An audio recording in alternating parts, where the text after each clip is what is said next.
83-75 yesterday against the Toronto Tempo. And joining us now to talk about it is the guy that talks all things Valkyries and C-Dubs and Warriors and Summer League, California Classic. Kevin Danna joining us courtesy of the River Islands guest line. Kevin, good morning. It's Spadoni, it's Shasky with you. And let's just bring you right into the conversation. Obviously, great win, 6 in a row, but big concern now for Gabby Williams. I mean, it looked bad, didn't look good. They took her out almost immediately. Your sense of it, do you have any inside inkling if this is going to be a long-term thing, short-term, or do we need to just wait and see? Yeah, I mean, first off, thanks for having me on, guys. Always a pleasure to hop on with you guys on the roast. After the game, Natalie Nicase said that Gabby Williams was in high spirits, which, I mean, obviously doesn't let you know one way or another how she's actually doing physically.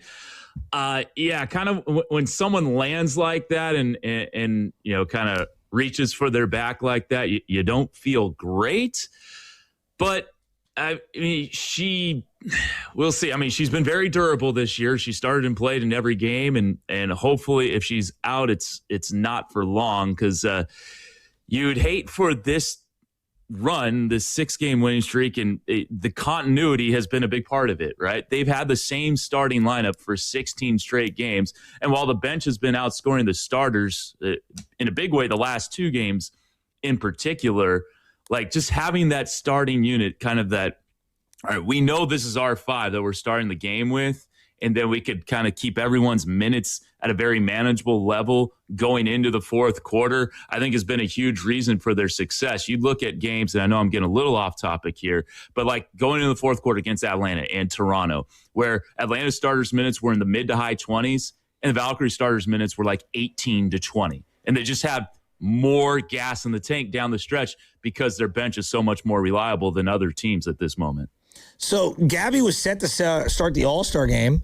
Obviously we're going to have to wait and see on this. I mean, she's been outstanding, like absolutely outstanding. But there's been a lot of other great stories. I mean, Veronica Burton picked up right where she left off last year. And watching Caitlin Chen come in and contribute for this team has been so much fun. If you were to put your finger on one or two parts of the game or players, why has this 6-game streak that they've been on been so impressive for you? Yeah, the 2 players, you mentioned one of them, Caitlin Chen. I mean, night and day from last year. Paige Beckers was quoted as earlier in this year, and I get this from Conrado Pasquale, the podium finish, who got the quote from her, saying her layup package is so deep. And it really is. She has kind of that, for Warriors fans, that Brandon Pajemski running hook, if you will, with her strong hand. Of course, Brandon does it with the left. She does it with the right. She can kind of scoop underneath the outstretched arm of a bigger defender. She just knows how to get to her spots. And she's shooting, I think she's up to 56% now from the field. It was 55%. I haven't seen the updated stats yet.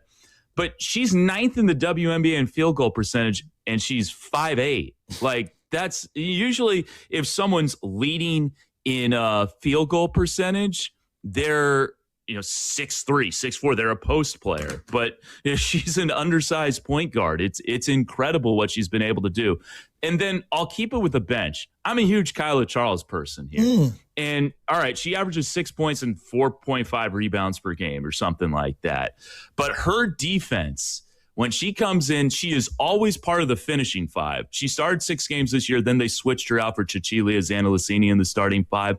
But her defense on top players down the stretch of games, and her ability to get clutch offensive rebounds and clutch basket finishes, hit a huge corner 3 a couple of games ago to seal the deal in Atlanta. She's been awesome for this team. She's been one of the unsung heroes. And then I really think, all right, that's 2 players. I really think I was thinking about this to myself last night with Kennedy Carter getting waived by the Las Vegas Aces and how that's unfortunately kind of gone sideways for Las Vegas. Like Janelle Salon, it's going to be tough for someone else to match her for 6th Woman of the Year. Kevin Danna joining us here on the River Islands guest line via the Morning Roast, voice of the Valkyries and the Warriors as well, the C-Dubs. And we're going to get some California Classic questions in for you, Kevin, momentarily. But I want to stick it on the Valks for sure, because a lot of people are concerned now. It's like, all right, well, this was our lone all-star. Our depth is about to be tested going forward. We know what the Valkyries can do against some of the teams that we might view maybe a little lesser than or sub 500, obviously Toronto being one of those teams. It's felt like the next step for them is to get over that hump against teams like the Aces, teams like the Lynx, obviously both two of the top in their conference. What is it going to take to get to that next level for this squad? Because whenever I tune them on, and it's an ESPN game when it's one of those other teams, right? And if you're one of your fans, or your casual fans, because we cater to the casuals too, they turn them on when it's on ESPN. It's like, damn, yeah, A'ja Wilson, right? The cream of the crop, the WNBA, champion that she is, and the Aces and the Lynx, and they still haven't beaten the Lynx at all. What's it going to take to get to that next step? Yeah, I mean, you bring up a great point, Spadoni. They're 0-5 against the Aces and the Lynx this year, and they're 16-2 against the rest of the league. And to me, it feels like having like a clutch time dog, if you will. And Gabby was growing into that these last few games. So that definitely hurts in that situation. We've seen in the past, Veronica Burton can get those clutch buckets for this team. I'm thinking about the and one that got them into the playoffs against the Dallas Wings. But I do think it's going to take like kind of an alpha taking over a game down the stretch, because they've had fourth quarter leads against both the Minnesota Lynx and Las Vegas Aces this year. But you're going up against Courtney Williams. You're going up against A'ja Wilson. You're going up against Olivia Miles, who hit 8 threes against the Valkyries in one game, after coming into that game 2 of 18 from downtown on the season. That goes 8 for 11 against Golden State. So, yeah, it is kind of getting to that level of having that kind of star, which Gabby was growing into. Now, the one thing I will say, we'll see what happens with the Gabby Williams injury. Kayla Thornton was the team's all-star last year, and then didn't play the second half of the season. They were 10-12 at the time of their injury and finished 13-9. So they were able to overcome that. And I'd argue they have a little more depth this year as opposed to last year. They have been very healthy this year, outside of Tiffany Hayes missing 2 games and Xana Lassini missing 4.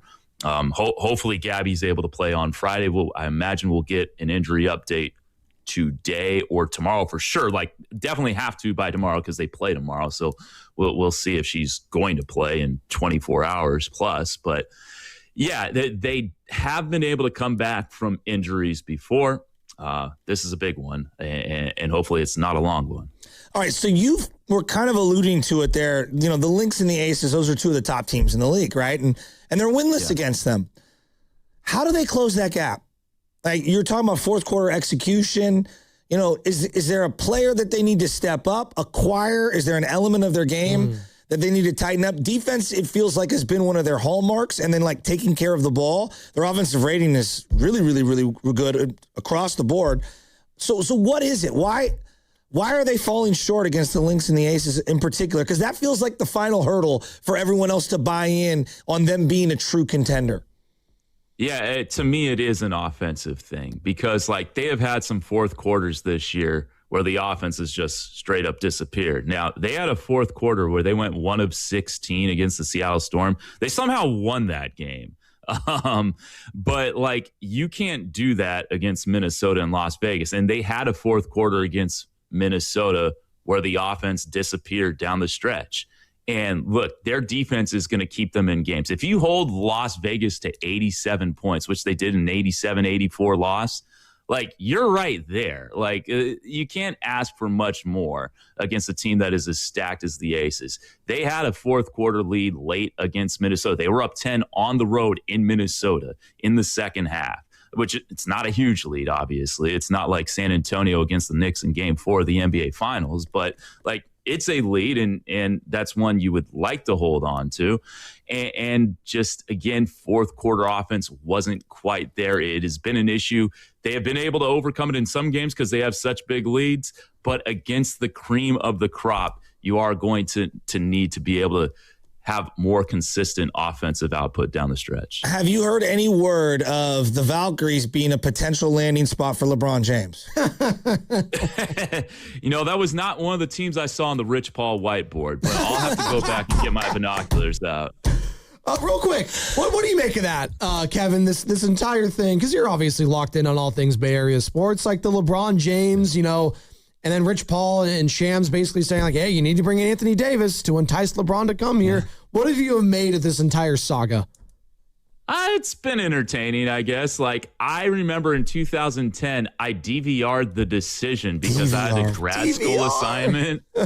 I still do DVR basketball and soccer games and all that this stuff. But like, yeah, I remember DVRing that because I was so like enthralled. Where's LeBron going to go? I mean, I was a hashtag witness.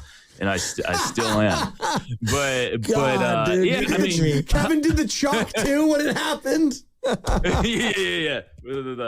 Boom, For those watching. Yeah, I mean, I'm entertained by it. It's now the Eastern Conference teams, right? It's Miami, Philly, and Cleveland that are potentially his final Nuggets three are officially out. The Nuggets are officially out of the race. The Nuggets are officially out of the race. So it's kind of like when a high school kid is trying to commit to a college, right? I've got it down to my final 6, then it's my final 3. I'm waiting for LeBron to go on some official visits here.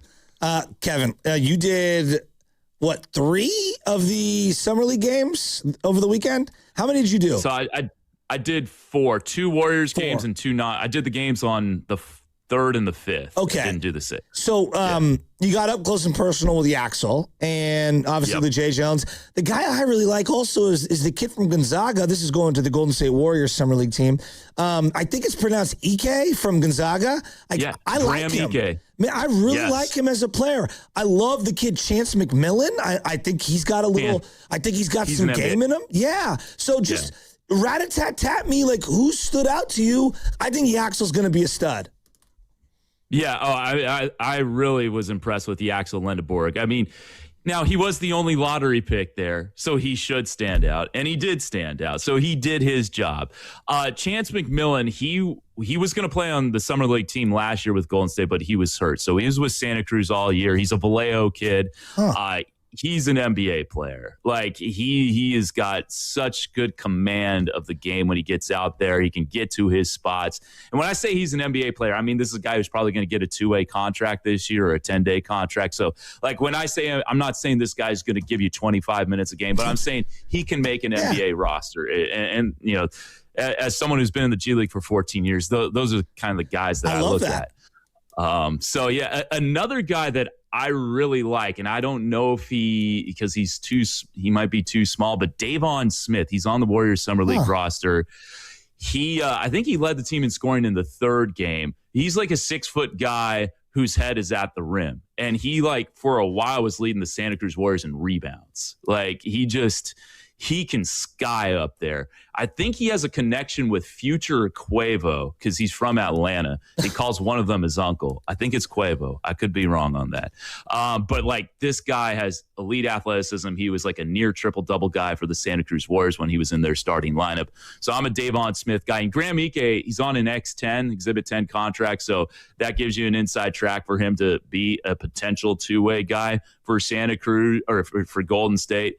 Like a lot of these guys usually start out in the G League. If they're on an X10, get waived in training camp, and then you see what happens from there. So I'm excited to see Graham Ike likely in a Santa Cruz Warriors uniform. We'll see what if that changes. I mean, he's obviously, the Timu version, but he's got a lot of like Pascal Siakam's traits. I like him, like the energy, a little Kenneth Faried in him. Like I like him as a player. I want to ask you like a media question, and I think it's more WNBA than maybe NBA. Okay. Logan Webb last night was going at it with people on social media. I think there's been a lot discussed, and some of it has been used as like political dynamite regarding whether it's Caitlin Clark or whomever. And so I have found that the WNBA, the conversations have been tricky for us as a station and other people to have because they're afraid of it spiraling into something that it's not.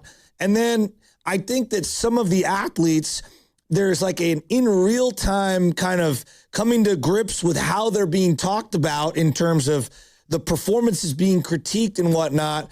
I mean, I'm just asking from your vantage point, what's your read on the WNBA and kind of what's going on with how the conversations are happening media-wise? Because it's been tricky for us to try to find our footing and not sound like we're critiquing every single move and then not also falling into what I call like the political baiting, because that's awful. Like I just want to talk about the games. Yeah, I mean, 11 Republican lawmakers doing some inquiry into like how the WNBA is treating Caitlin Clark, I think is a bridge too far. Personally, Agreed. That's a little wild to me. I would say, for those, so it is tricky for sure. I'm with you on that, Chasky. I'd say there's a lot of longtime WNBA players that have been in this league before it was as popular as it is. I mean, I was talking with Dewana Bonner when the Phoenix Mercury in town. Her sister's a coach with and former WNBA player Erica McCall. So I had the pleasure of talking with her for a little bit. And it's just like the attention, like she's saying, like, I used to be able to get 40 tickets for my family for every game. And now it's like, wow. I got to ration it out. And so there's a little bit, and I would probably be this way too. If I was a longtime WNBA player and now we have a bunch of voices who never talked about the WNBA before, like sounding off, and not all of it's positive, I would feel some type of ways. I would be like, what is it, the Rick Ross or Meek Mill line? Where were you? You weren't with me when I was shooting in the gym, kind of thing, right? On the other side, this comes with the territory. The more dollars that are put into the game, the more media responsibilities that you're gonna have. And I remember asking a team for access, not the Valkyries, and they were like, hey, our main players are just exhausted from talking to the media. And like, I do get that, but B, this is part of the gig now. Yeah. So yeah, it's a lot that came in not a lot of time. And it's something that is working itself out in real time. And yeah, I do think it's tricky to navigate because for a lot of the media, they weren't there. I mean, this was a league that was openly trashed. I mean, we weren't. Yeah, Kevin, let's just call it what it is. Like I've watched more WNBA in the last 2 years than I had the 30 years prior. Like I'll be the first to admit that and wear it. Yeah. I mean, but also like there wasn't a WNBA team in the Bay, so I would say like. There's that. I've been covering women's college basketball for 20 years with and not all the time with Stanford, but Stanford Pac-12. Yeah. So, but yeah, I think, this is their guards are, I would say some players and some people's guards are up, people who have covered this league for years, because this league has been trashed in the national media by I remember when I was in Chicago, there was a writer there for the Chicago Sun-Times who had a column that said, women's basketball sucks. That was the title. And this was like one of the premier columnists in Chicago, the Chicago Sun-Times, one of the two biggest papers. Yeah. This was right around when UConn was making a big run. I think they had just lost, they lost to Stanford after winning 90 in a row. And so this is the kind of stuff that's in the media. So there's a lot of scar tissue for players and longtime media members and fans of their league getting trashed on. And so now that there's more, there's more media attention to it. It's like, seeing your favorite underground band, get, sign with a major record label. And yeah, there's going to be feelings about that. It's a good analogy. And there's going to be some you're going to feel some for sure. Yeah. Yeah. You sold out. And so and so I think that's where maybe some of the WNBA is more than Caitlin Clark, aspect of it comes from, because it's definitely more than Caitlin Clark. And she's, borderline top 10 player in the WNBA, but she's not the best player. She's not close to the best player. Do you think, I mean, forget the trying to turn her into a vehicle for other people's, agendas. Do you think that she is being defended differently, officiated differently as a whole? I mean, for me, that's tough to say. I've watched the Indiana Fever play probably 6 games this year. So it's I'm not watching them every game because I'm watching the Valkyries opponents and that kind of thing, getting ready for those games. I'll be watching them soon because they play the Fever next Wednesday. But yeah, I mean, it's tough to say. Yes, she has been involved in kerfuffles with, it was Alyssa Thomas this year, Marina Mabry last year. The whole thing with Angel Reese and the NCAA tournament in 2023, which was not physical. No. It was just players talking trash. some of this is totally just like America, like not knowing how to deal with its ugly racial history. You can see like Caitlin Clark being coded for white and Angel Reese being like sure. You could see white fans like hating Angel Reese, and there's a racial tinge behind. Oh, it's not even just that too, Kevin. There's a gay and straight aspect. 100%. A straight white woman, and now she's being politicized to being a pawn in this. It's like it's so convoluted and variety. There's so many different webbing, and we're just trying to talk about the sport, but you can't talk about the sport when it becomes political. And I'm mad at Nike for waiting on like 2 years to drop her shoe. Oh, yeah. Like they should Like Nike should have dropped, if you were going to capitalize on it, Nike should have dropped the shoe multiple years ago. Sabrina's shoes sell really well.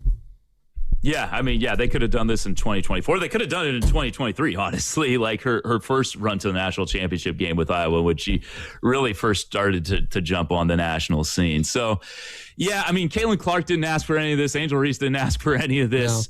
No. And when you're 23, 24, 25 years old, whatever it is, it's not easy to navigate. I do not envy that part that they have to deal with.